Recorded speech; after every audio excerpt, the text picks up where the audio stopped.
One foot before the other, that's how you'll find your way home. On a journey with so many twists and turns, it's hard not to feel alone on your own. But that's not how your story unfolds. Let it be told as we go together. So we're gonna travel these Greenwood roads until we find our way back home. Travel these Greenwood roads, finding our way back home. Travel these Greenwood roads all together.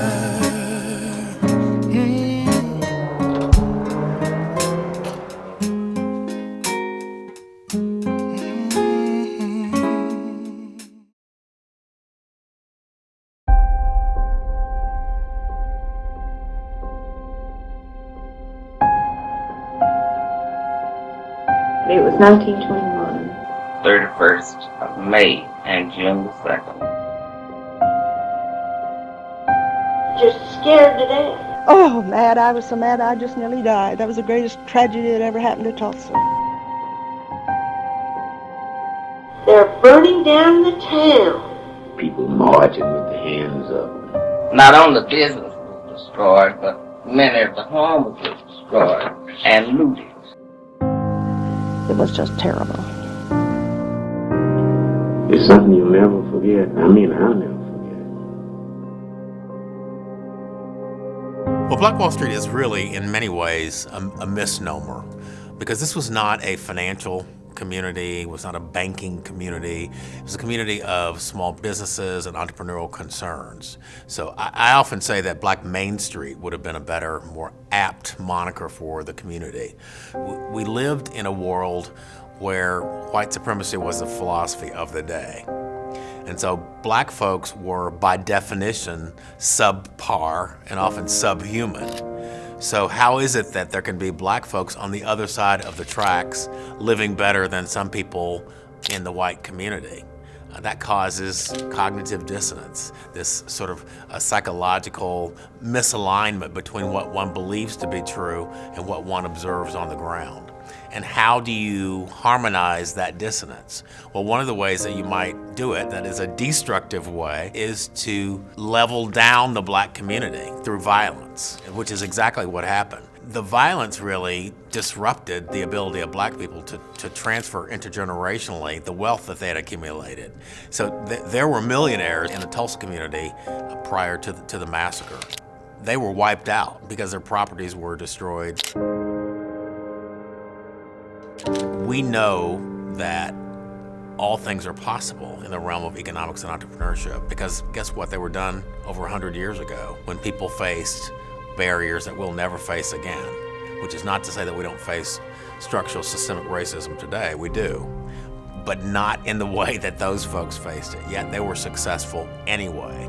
So if we can embrace that Black Wall Street mindset, that psychological notion that all things are possible, then we can deploy it in a way that allows us to be incredibly successful.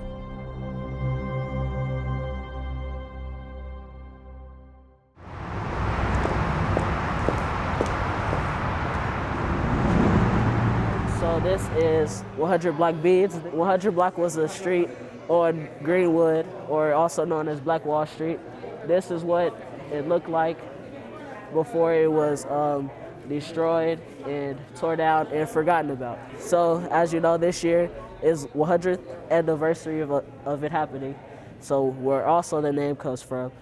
And also that's what the street was named. And these are the bracelets, because if you look at it on your wrist, it can remind you that this is what happened and it commemorates what happened where we are today. Any questions? My name is Reese Robinson, and I'm in the 9th grade. So I wake up like 5:50. I'm supposed to get up at 5:45, but that extra 5 minutes, it's different. Well, no, I won't get up. I won't get up till 6. I'll lay in the bed. And then at 6, I'll go and brush my teeth, put my clothes on.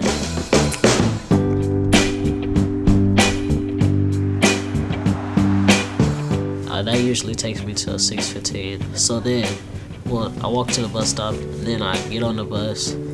It'd be some strange people out there.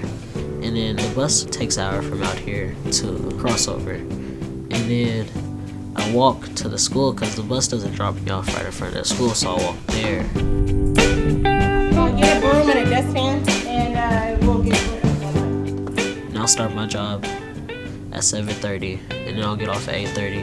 Then I'll do my normal school day, and then at 4:30 when we get out, the Thunder Fellows shuttle is there, so they'll be ready to take me to Fellows. It's very, very nerve-wracking, so we had to make sure that we have ways to communicate and that I can always follow him on GPS. And it's because I don't get off of work in time to get him to school on time. I don't get off till 7:30, and he has to leave here at least by 6:30 to get to school on time. So it makes me nervous, but he's cautious, and I just trust the Lord that he makes it every day, and I just check my technology to make sure he's where he's supposed to be. My name is Nzinga Collins. I'm in 9th grade, and I'm 13 years old. Well, no, I was 13 years old. I just turned 14. I took a test. I think it was the gifted and talented test. I was eligible to skip straight to 1st grade. People don't normally see me as younger until I tell them. Most people actually think I'm older than I am because I guess the way I carry myself, the way I talk, the way I act, it's normal. Really, until somebody finds out, and then they're like, oh my God, did you know she's 13? Did you know she's 12? I keep this picture up in the house because it reminds me all the time about the mere fact that Nzinga is a miracle. Nzinga came 6 weeks early. She was a preemie. She was 3 pounds, 13 ounces. I said, this little girl really understands that there's a fight going on for life, and she's choosing life. So I named her Nzinga after Queen Nzinga. She was an Angolan queen. Nzinga showed herself approved by warring for her people against the Portuguese, and she became queen. By 2, Nzinga was already writing. She could read. By 3, she was articulating very clearly what was happening in her life from day to day. I don't remember teaching her a lot. It's strange like that.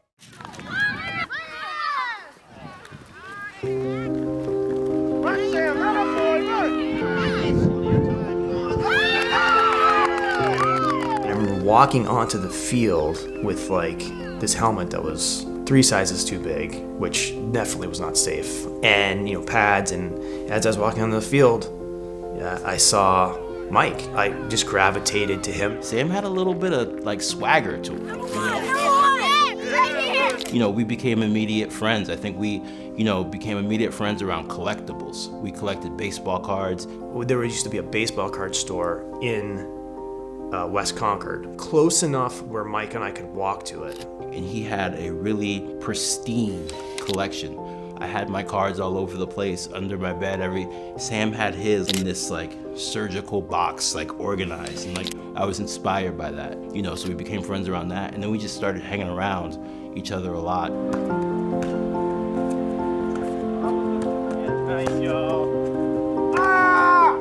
As we got older, especially middle school, high school, there was an undercurrent of our relationship that, quite honestly, was around like race and racial dynamics in the country. Our town of Concord, Massachusetts, about 16,000 people, was a predominantly white town. We had a desegregation program called METCO, where students of color came in from neighborhoods in Boston. My mother actually ran that program, which was one of the reasons that I lived in Concord. And that was always like a palpable thing in our relationship. And I think, spending time together, we were sort of like learning white folks, black folks kind of navigate the world, America particularly, a little bit differently. And I think like that was always there.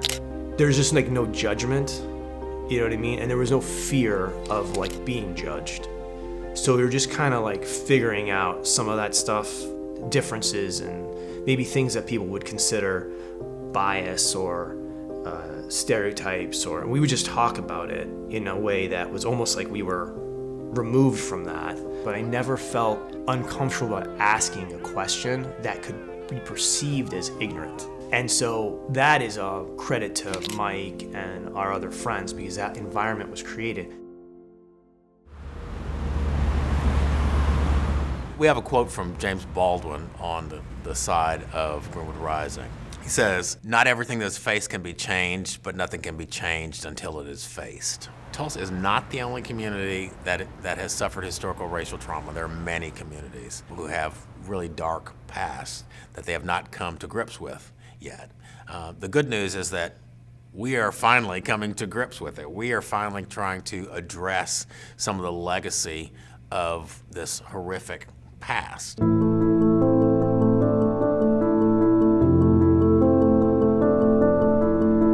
It felt like the George Floyd thing just kind of hit very profoundly. I feel like in 2020, just like, we had this sort of like backdrop of racial dynamics when we were kids, but like that felt really natural just to talk to you about that stuff. When you sent that text came on the eve of the 99th anniversary of the race massacre. And your text was so like short and like action oriented, that felt like a profound moment to me. And it felt like from there, like we had about 48 hours of like communication that just felt really productive to me to get to the fellows program. Then I remember distinctly standing in my living room when you called me, and then as you were kind of like laying out the fundamentals, more or less, of what would eventually become the fellows program, the part that really to me separated it from, I think, a lot of conversations that were happening at the time was the Tulsa aspect. It felt like, man, we got to do something in Tulsa. It's not about the students and sort of like dragging them through the misery and the trauma. It's about, let's understand history and let's use history as a platform to elevate. So still kind of a seed of an idea between Mike and myself. I had to do a press conference, relative to like the team and the hiatus and the potential of playing in a bubble and all these things. And obviously there's a lot going on, so I got asked some questions relative to just social justice and things that were going on in the country. It's my hope and belief that a year from now, we'll be sitting here and being able to recount for you the steps that have been taken, the change that we have tried to affect and hopefully have affected, and the fact that it's scalable change and not response.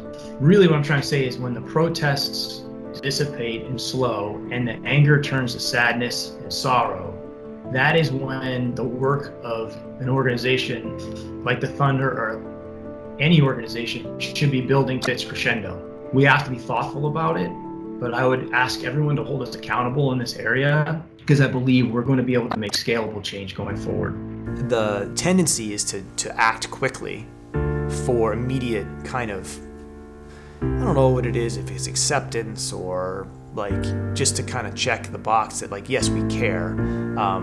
And people are more looking for the absence of recognition than they are like legitimate foundational like work. And I think I said something like, check back with us in a year and hold us accountable. And part of that was because I really believe that this idea could work. I'm from a place that needs repair, in a space that breeds despair. A pipeline for Black students in Tulsa to careers in sports, tech, and entertainment. Looking for a light, I know it's there. Conditioned to hide in the shadows, yeah.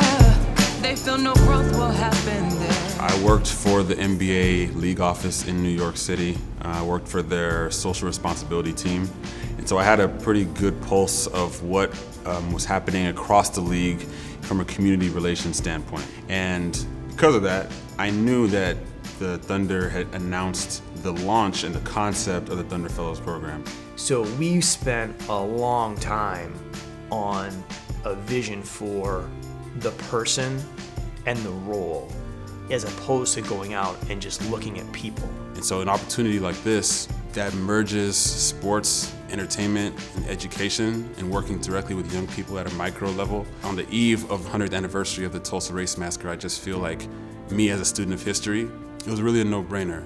In a lot of ways, what he represented was a great culmination of, one, what the Thunder's about, which is all about growth, opportunity, progress, seeing things for what they can be and not just what they are. And I think also being an incredible role model for the students themselves. I'm not a traditional teacher. I didn't go to school to teach. I'm a corporate America person. I went to school to be a finance major, marketing and management. I've been doing robotics with my kids for the last 6 years. I actually started robotics out of my pocket, just something that I seen that I never seen any black kids at robotics competitions. I literally was walking down Greenwood and looking, and I was like, I wonder if there's a business out there that would sponsor me and let me do what I love to do. Lo and behold, my little cousin called me and was like, hey, the Oklahoma City Thunders is looking for a person to run their tech program that they're trying to bring to Oklahoma. January 17, 2014 was my first game that I sat in the nosebleeds, and just seeing the atmosphere of the Oklahoma City Thunder and seeing Kevin Durant score 54 points in that game made me realize, like, you know, when I get older, this is something that I want to be a part of. You know, in what capacity, I had no idea then. You know, I was in school and I realized, like, flashback of 2014 came up.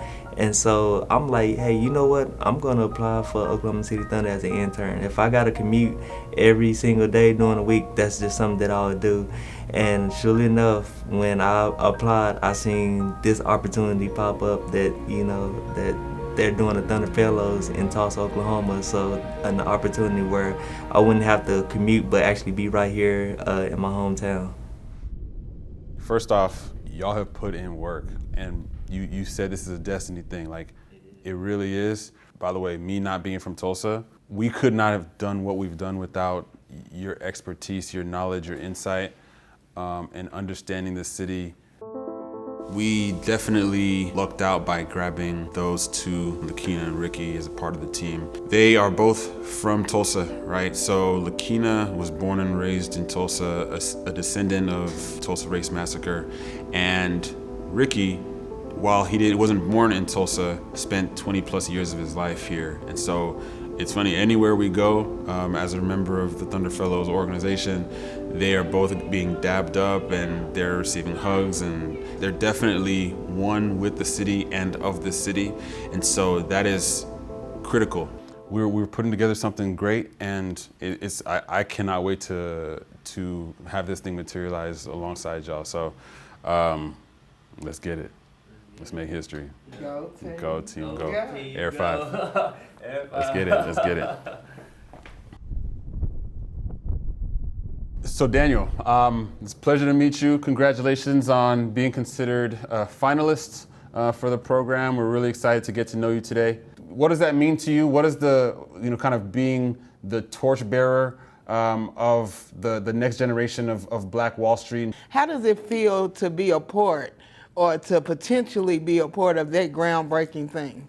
I think it's really important because we will be like the next generation. It's far from what it was before, I think, but I think with hard work and a vision, I think it could be done. You can start something new, like for people going like go after what you're doing. I would say that I never thought that I would ever carry a legacy of something or something very, very important. So it makes me feel like proud. How you doing, Demarion? I see that you're a hooper, but you're already talking and thinking about what that other alternative is. Where does that mindset come from? Tell us about that. Just talks with my mom and my dad, them letting me know that everything's not for certain. Just making sure that you have other plans for other things. So like I would talk to my dad and he would be like, make sure you always have a plan because you know basketball and things like that is not guaranteed. So my other plan, just in case basketball doesn't work out, I want to go to college and do business management and potentially have my own business and games, like technology and stuff like that. Well, thank you guys for your time. Have a good day. As well. So good to meet you. See you later. All right. What a great group. What a great group. Just going through the interview process, at least it gave me a lot of hope that, like, okay, we're going to have a good inaugural class. If there's anything that I think we tried to instill was like these pillars of sustained growth, scalability, quality over quantity, slow versus fast. This first class of students is pivotal because it's the standard in which we're starting from. I was returning from the grocery store one day and I got a phone call, and I never really answer unknown numbers, but for some reason I did. And there was a gentleman on the phone claiming to be associated with the Oklahoma City Thunder professional basketball team and wanted to have something to do with my son. And I didn't believe that at all. And so I try not to be rude, but I said, but wait a minute, now explain it again and explain it again. And so he told me about the organization and he said, I tell you what we'll do. I'm gonna have you to Google it because this is a real organization. And get back to me. I'll leave you my phone number. He says, so Reese didn't tell you anything about it? So Reese hasn't said a word. I didn't know that this organization existed, and I certainly didn't know that he applied to become a part of the organization. So I was very surprised. All right, so we are rolling out, about to make some surprise announcements. Let's get it. Marvion, Quincy, Reese, congratulations, gentlemen. Welcome to the Thunder Fellows program. Let's get it. Let's get it. Let's get it. The first class of Thunder Fellows program. You guys about to make history with us. Reese, Marvion, Quincy, on behalf of Crossover Prep, we all just wanted to say that we are proud of you guys. Job well done, and I know the work only begins from here. So can't wait to see what you guys are going to do. Him, I know all things are possible. Just got to keep my eyes on the prize. Cause even if at this point you see no rise, I'm going full speed. Michaela, how you doing? So you know who I am, right? So we want to tell you congratulations for you getting into our program. You got it. Hey, you got it. There it is. There it is. We are at Malachi Jones' house. Surprise him and let him know that he is a fellow. Let's get it. We ready. Congratulations, big fella. And welcome to the Thunder Fellows program. It's a wrap.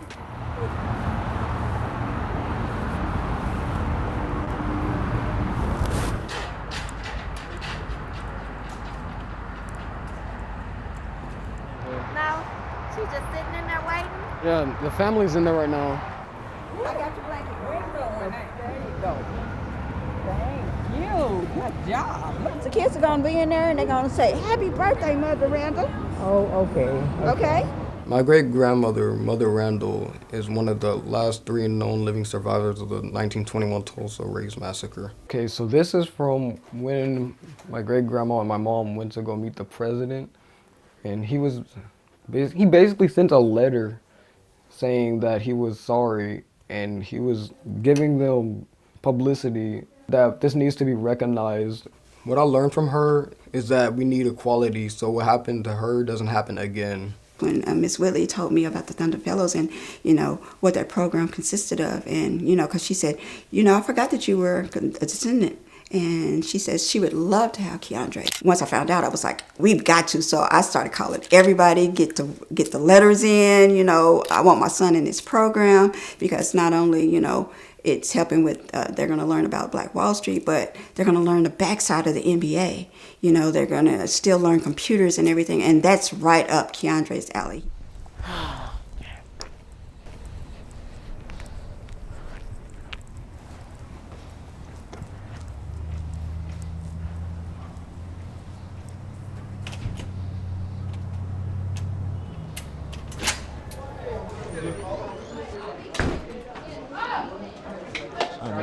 Reese. Afternoon, sir. Grab a seat.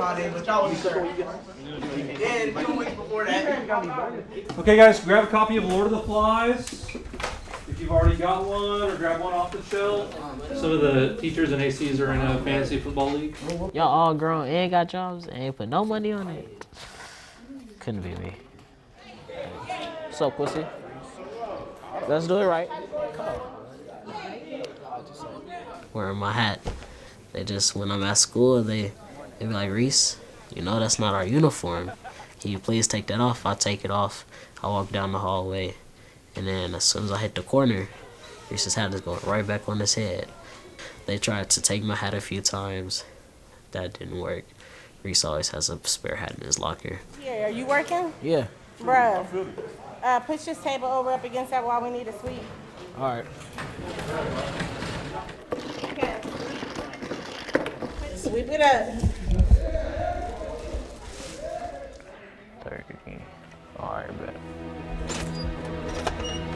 Reese was diagnosed with nephrotic syndrome, kidney failure, when he was like 5. And so his prayer for a long time was just to be a normal boy.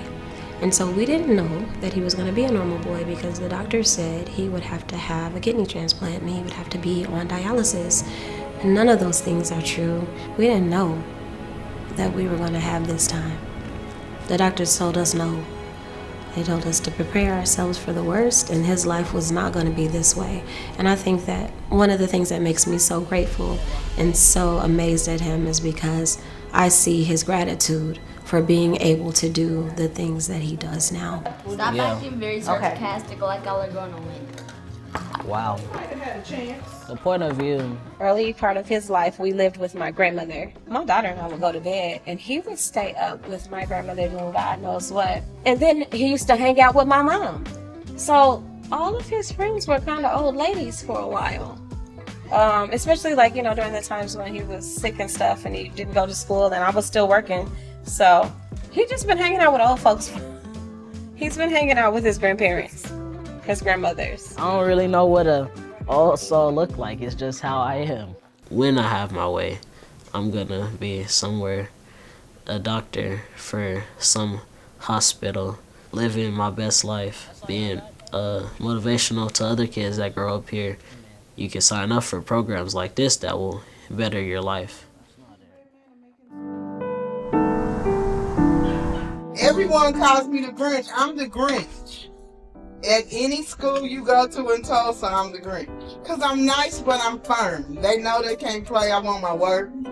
I want, I want them to do good, but at the same time, they're kids. And so I understand the kid factor as well. But I still want my work. What's up, Jay? That's one of my students. It's robotics. What's up? I ain't seen you. Boy. What's up, baby? Bridget's in the background, just not even paying attention. We're taking videos over here. Come on, Keena. Okay, what are we supposed to be doing now? Guys, all of us is over there. Uncle Joe's gonna give us silence, please. I've had a lot of traumatic things happen in this family, a lot of losses. Mothers, grandmothers, aunties, sisters. We thank you, God, for Sanjay. Sanjay is the centerfold of this gathering today. We thank you for what you've done for her. We just thank you for everyone that's gathered around today. We thank you for family. We thank you for friends.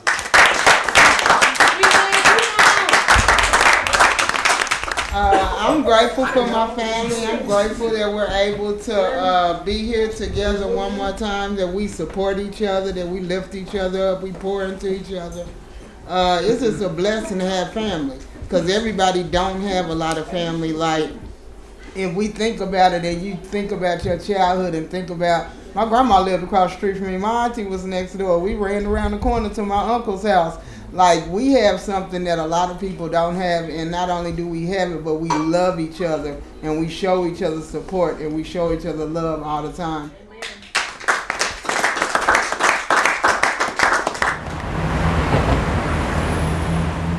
Is that two complete sentences? What's that second line? Is that what I asked for? Come on now. I don't take the garbage. I know you used to giving half. I want 100. I need 100 every time. I've never had a teacher understand me the way Miss Whitley does. The first time I met her, she actually found me under the table because I was trying to hide. And she kind of pulled me from under there, and then she put me in robotics. And then after that, she was really strict, but I knew what she meant by that. Reese, same with you. Take that head off your head. Y'all need to comb your hair. It's hot up in here. Come on now. Tell me what they are. What do they do? You basically have to run around. I can't hear you. Honestly, she loves me, so she's basically the best teacher I've ever had. I truly believe, like, that's just me. Kids gauge you. And so if I'm not all in that day, they're not going to be all in that day. Oh my gosh, she's so inspirational, and like she knows how to talk to us. She has a loud voice, and that's perfect for the way she teaches. Welcome to your first day of Thunder Fellows. Sanitize. Snaps to all of you guys. Do the jig, do the jig. Let's go learn.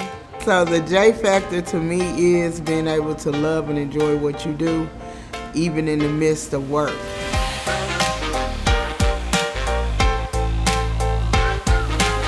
If you got the plus sign at the bottom of your code, wave your hands in the air so everybody can have it. Who got the plus? You got the plus sign, Quentin? When you walk into the classroom, let's have the joy of learning, the joy of being creative. Anytime that it becomes work, it's not fun. Like, do we want ice cream or do we want some strawberry ice cream? Like that flavor in it. The J factor is the flavor that you add to the classroom. That's my J factor. What up? What up? Welcome, welcome. So good to see you, Miss Marvinius. How are you doing today? Good. Good to see you. Miss McCarran, how are you? Good morning. My guy. What's up, baby? At the end of the day, this has to be a safe space, a place that they can trust us to impart any sort of wisdom or knowledge on them, a place that they can be themselves at, right? Like, we can really be authentic in what it is that we talk to them about. You build a connection with those people, you'll really feel like the help that you need. It's like a second home. They'll be there with you regardless, and they try to make you feel special and welcome. Okay, my video was coming back from Thanksgiving break, like tomorrow. My caption was, slide up if this is new, hashtag check out our new post from today on our page. Thunder Fellows, I can come out a little bit, I can express a couple things, and people ask me like how you doing, like how are you doing mentally? Like, I ain't never heard nobody ask me how I'm doing mentally until, now I'm like, yeah, I needed that. There's an old African proverb that said they tried to bury us, but they didn't know that we were seeds. The question I asked you, Mr. Luke, was what does that proverb mean to you being a part of this program, Demarion? Are you guys seeds? Are you a seed? Are you the remnant of what happened? But long as we keep pressing and persevering, we're gonna build something. Y'all with me to build something? Who's gonna build something with me? We all gonna build something? All right. They tried to bury us, but they didn't know that we were seeds. And what do seeds do?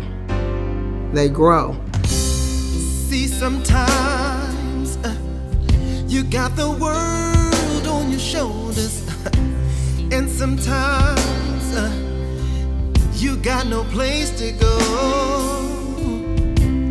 He already told you that his love's divine. Brother, even in the dark, you will surely shine. See, I got a glow from a higher place, yeah. And no, I won't lose my faith. I won't lose it. I'm not letting go. Glow from a higher place, yeah. And no, I won't lose my faith. I'm not letting go. I receive it.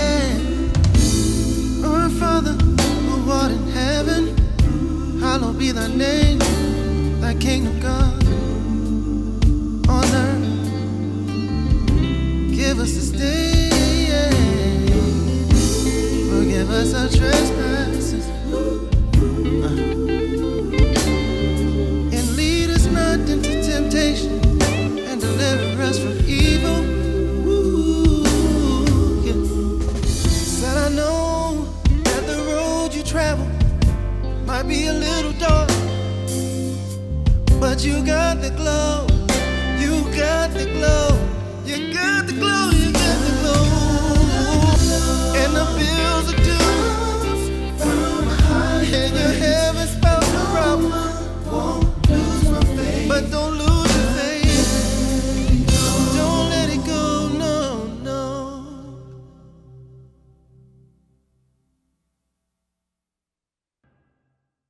You guys have a huge responsibility, because the better this program goes in year one, the more likely that we can have a good program in year 2, in year 3, and year 4. This group of people here will be the pioneers, much like the pioneers that were on Black Wall Street.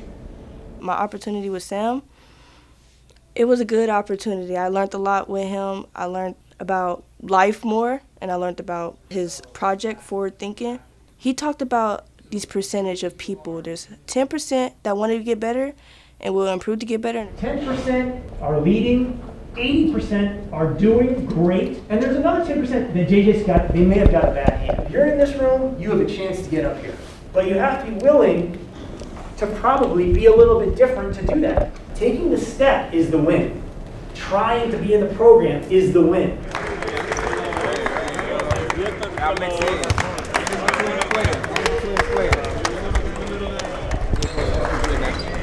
All right, welcome to practice. Thank you guys for coming. We're honored to have you guys here and excited that you're able to join us here at the end. Okay, so we do this thing sometimes after practice where somebody's got a ball. We're gonna say Mike's got the ball right now. All right, we put time on the clock. Hold 2:30 there, Wills. All right.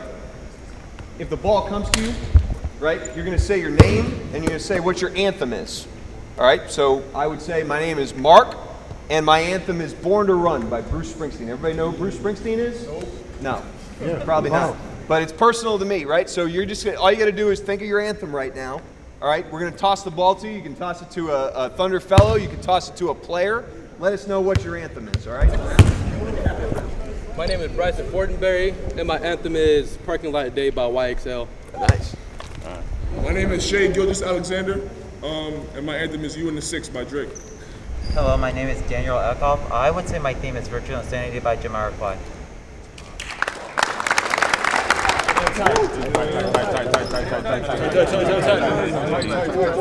Yeah.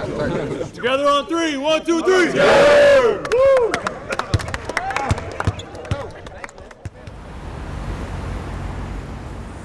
All right, so let's start with COVID. It's the whole reason we're doing this virtually in the first place. I would have loved to see y'all in person, but here we are, right? It's 2022. This is the new normal, for lack of a better term. So what we're going to do on COVID, right? Given the spike in cases nationwide and locally, some schools were temporarily suspending in-person instruction.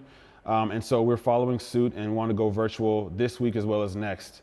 All right, y'all have a good night. We'll see y'all next week. All right, have a good night, everybody. Thanks. Thank you, guys. So we started the first half of the year really focusing on a lot of the soft skills, dipping their toes in the water to get a sense of, one, what data and analytics is, and then two, how it looks in practice. Meet industry leaders, have them ask questions directly, have them build those professional networks. And then now they're gonna have their hands on some personal robots that they're gonna then be able to manipulate, learning all the ins and outs of what that looks like. And so the marathon continues, like Nipsey said. Come on, champ.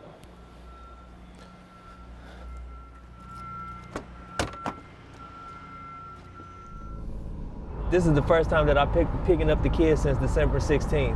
COVID really just messed up everything, and this is gonna be their first day back in the program, so I know they super excited. We've been able to engage them virtual, but being virtual and being in person is totally different, man. Lakina, she'll be trying to get them all excited about being virtual, and doing cheers and everything. You know what's gonna happen Monday? You're gonna be back in school. Just to keep the kids engaged, we drove almost 3 hours just to make sure they get packets, they get, food, treats, let them know that, we thinking of them. And it's crazy because I would be getting text messages and phone calls asking when we're gonna be coming back into the building.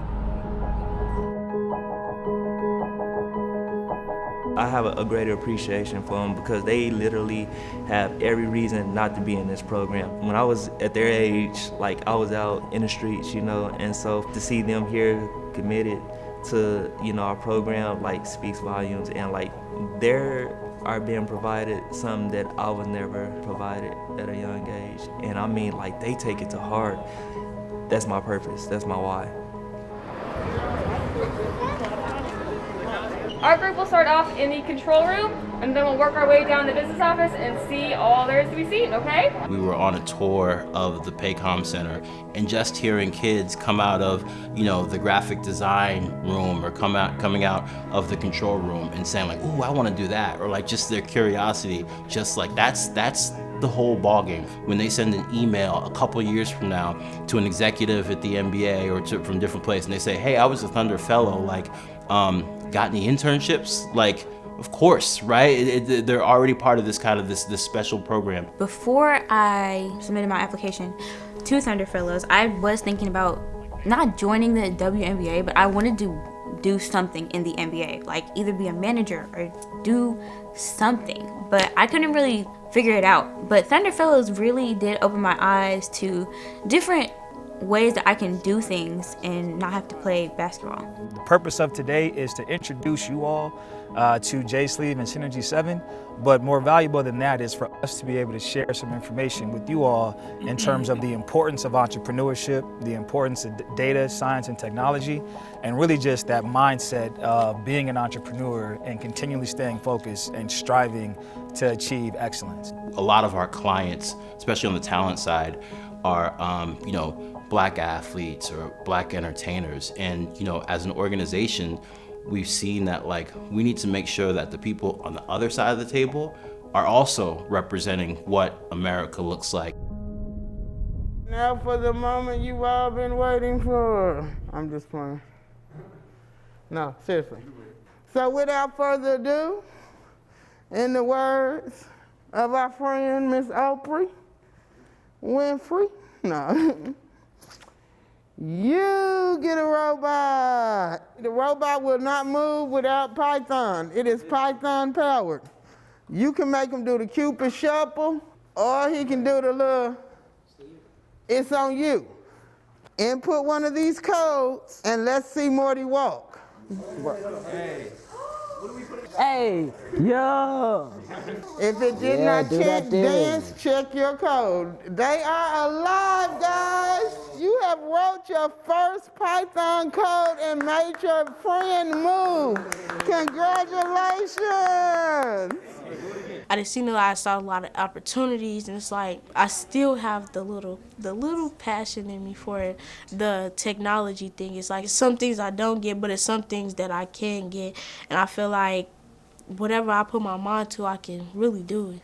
Sometimes you might not think it's possible, or you're it's just a pipe dream. People might laugh at your dreams. Sometimes even your family. Nobody can crush your dreams but you. Mr. Cedric is literally the best. He is the uncle of all the Thunder Fellows. Mr. Cedric has opened my dream up again of being a writer again. It's more than just one sentence. A story is more than a sentence, right? You're a writer, so this should be easy for you. Because when I was a little kid, I wanted to be a writer. From 10 to 8th grade, I just stopped wanting to be a writer. So it opened back up when Mr. Cedric was talking to us about our goals, and I was I think I do want to be a writer again. It still was in my heart somewhere.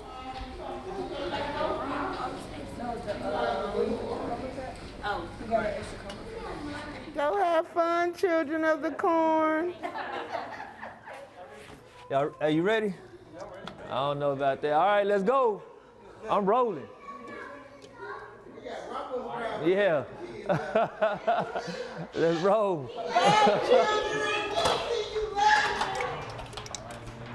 All right then, Mr. Cedric.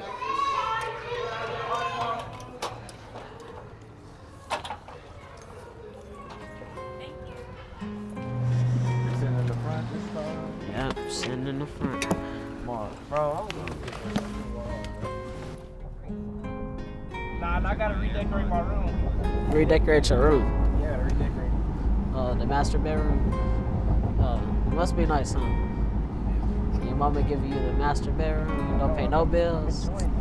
Man, I wish I could enjoy it, but you know, maybe one day when I pay my own house bill and stuff.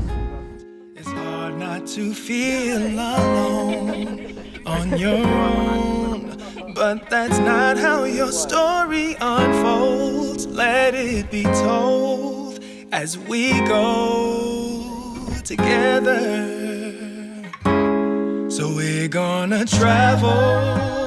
When I take Reese home, it's like he kind of winds down. And there's been a couple of times that I seen him like head back, snoring. I'm like, yo, you do what majority of teenagers do not have to go through. Travel these Greenwood roads. I think the fact that Reese is willing to put forth all that effort to be a part of this program is an example to anybody else that may be going through different challenges. All together. It's like a strange sense that I feel like I accomplished something today. I feel accomplished rather than exhausted. But exhausted is a close second. They say the road less traveled. All right, man, we here, Reese. Hey, man, you have a good night. You have a good night, Mr. Griffiths. And the pathway that's not always taken. Just the things he's doing. He got to become a Thunder Fellow, and he's playing an instrument now. His confidence has certainly improved. He's been well, and he's just been flourishing. Yes, we're gonna make it. So we're gonna travel. At first, it was kind of like a bunch of teenagers just in the room learning from the same lady. But eventually, like, we got closer, we started talking, and we started like learning about each other. It became like friends. Get in close.